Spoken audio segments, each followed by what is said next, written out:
Lanaudière AM. Linguistique.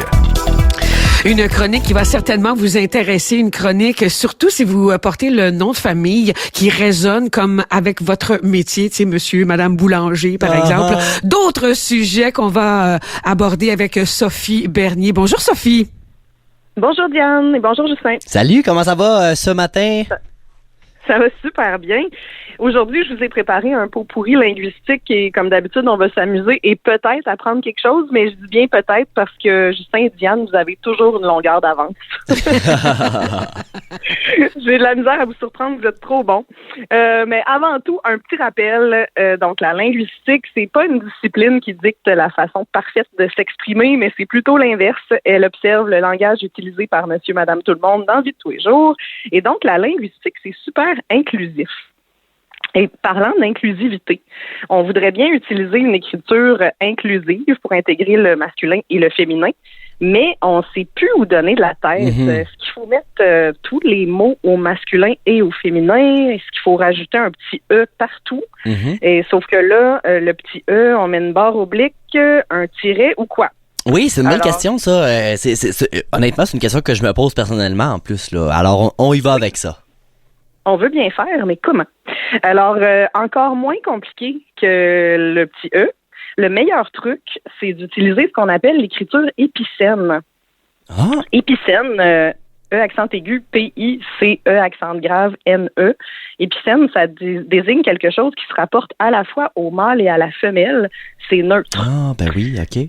Alors, par exemple, c'est vraiment un exercice intéressant à faire. Par exemple, le mot « habile », il change pas s'il est au masculin ou au féminin. Eh bien, on va partir à la recherche de ces mots-là.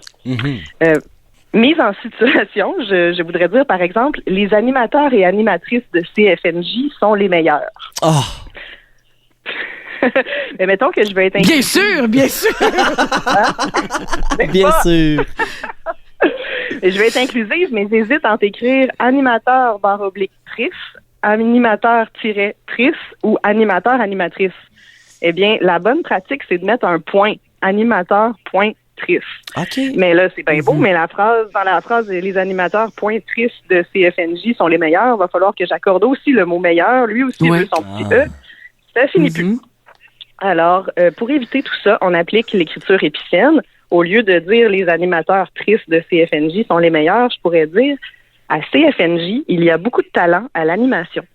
Ah ben oui. Ah, ben oui, c'est une autre façon. Ou il ne manque pas de talent au micro de CFNJ parce que le mot talent... Ah, ça, pareil, il n'en manque pas. Ça, il n'en manque pas. Il n'en manque pas. Mais le mot talent, il convient tel quel au masculin et au féminin.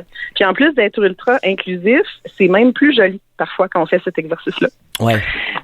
Un autre petit truc, on peut aussi privilégier le « vous » à CFNJ. Vous êtes les meilleurs. Oh mon Dieu, je pensais pas qu'on allait manger des fleurs par la tête comme ça ce matin. Je pensais pas qu'on allait avoir autant de compliments ce matin. Merci Sophie. Ouais, je te retourne le compliment. Je choisis des exemples flatteurs, mais trêve de flatterie. Prochain sujet, les acronymes. Oui. Alors, ils sont partout, hein? Partout. CFNJ. On en abuse parfois. Oui, oui, de plus en plus d'ailleurs. Et je vous ai dit que j'ai commencé un emploi en environnement. La semaine passée, je vous racontais ça. Ben, mon premier jour de travail, on m'a remis une liste de 144 acronymes. Oh là là! C'est pas intense du tout. Oui, puis ça les couvre même pas tous en plus. Et dans la vie de tous les jours, les acronymes nous sortent carrément par les oreilles. Puis souvent, on déduit leur sens avec les informations qu'on a sans trop savoir exactement à quoi réfère chaque lettre. Bon, c'est un phénomène intéressant, mais ce n'est pas aujourd'hui que je vais me lancer dans la décortication des acronymes. Ça viendra. Aujourd'hui, j'ai juste une chose à vous dire. TSA, TSO, TS, CNCP, CFNJ, CAC, SAC, CIUS, ce ne sont pas tous des acronymes. OK. Alors, je vous le donne en mille, effectivement. Il faut faire la distinction entre acronyme et sigle. OK. La voici. L'acronyme, c'est quand on prend la première lettre de chaque mot et que ça donne un mot qui est prononçable. Comme SIDA, par exemple. Oui, ça en est un très bon exemple. Un des plus connus, c'est Cégep. Collège d'enseignement général et professionnel. Ben, ça sonne bien. Je savais même pas ce que ça voulait dire, Cégep. Je savais que c'était Ce que t'as dit. Une abréviation. Un c'est collège ça. d'enseignement. Oui, général et exactement. professionnel. Oui, bon, on le déduit, on sait un peu c'est quoi, mais oui, je trouvais que c'est un rappel intéressant. Il y a, par exemple, le MAC, le Musée d'art contemporain, ou REER, Régime enregistré d'épargne retraite. Quand ça se dit bien, c'est un acronyme. Puis quand ça se dit pas bien, c'est un sigle.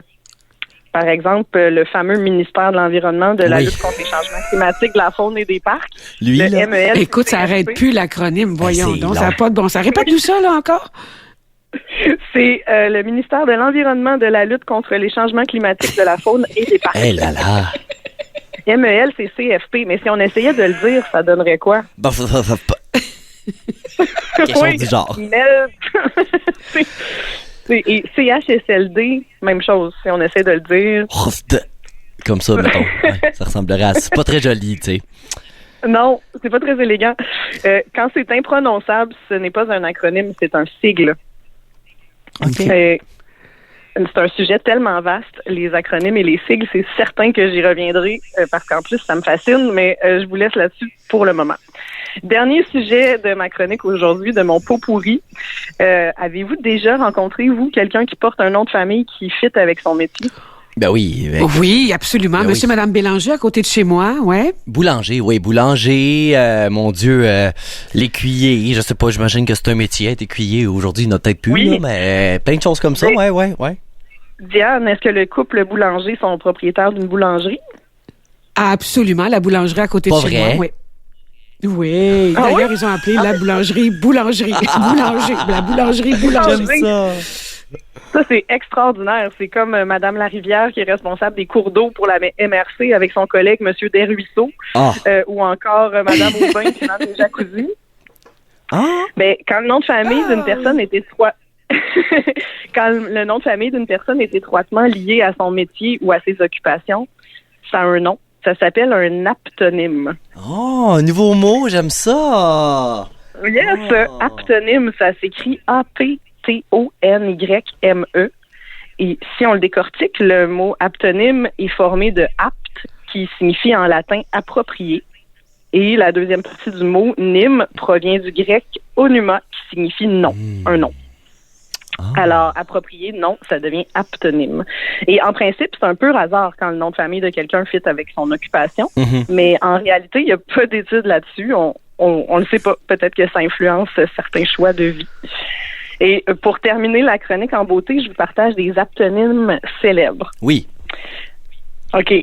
Marcel Aubu, propriétaire des Nordiques de Québec. Ah ben oui. Aubu.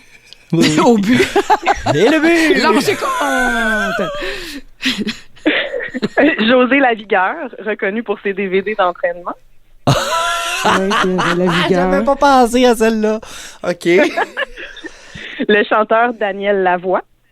Ah ben oui. La voix, mais Ben c'est oui. tellement de belles voix en plus. C'est vrai. Oui. Ah oui, un homme très élégant. Hein? Et docteur tout à Alain fait. Vadeboncoeur, qui est le docteur Alain Vadeboncoeur, qui est médecin à l'Institut cardiologique de Montréal. Ah, ben. Ah. Vadeboncoeur. Ça, Ah c'est oui. des noms réels. Puis j'en ai trois autres qui sont un peu plus dans l'ombre, mais qui sont tout aussi réels. Le chef de section au service de sécurité incendie de Montréal s'appelle Alain Laflamme. Ah. OK. Je sais qu'il y a des noms de famille. La police aussi, on n'entend pas ça souvent. J'ai essayé d'en trouver un pour la semaine prochaine.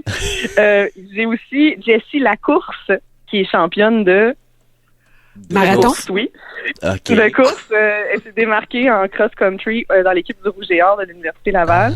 Et le dernier, et non le moindre, c'est Gabriel Sauvé-Le Siège, qui est conseiller en communication. Il est conseiller en communication. Dans quel domaine vous pensez sauver le siège? Sauver le siège. Ben, un siège en politique. Oui, il est conseiller pour Élection Québec. Sauver le siège. Ah, ben, hey, non, mais c'est particulier quand même comme nom, hein? Oui, je sais. Mais d'après mes recherches, il n'y a pas eu de passe-droit, là. OK. Grâce à son nom. OK. Bon, ben, au moins, c'est bon signe. Et de quoi on parle la semaine prochaine, Sophie? Ben, juste avant de vous laisser, Oui. petit fait amusant, le mot aptonyme est apparu tout récemment dans le dictionnaire Larousse, seulement en 2018. OK. Maintenant, on le connaît tous. Puis la semaine prochaine, on s'intéresse au vocabulaire imagé de l'amour. Ah, ben c'est super intéressant tout ça. Hey, merci beaucoup, Sophie. On se retrouve la semaine Merci, prochaine. Sophie.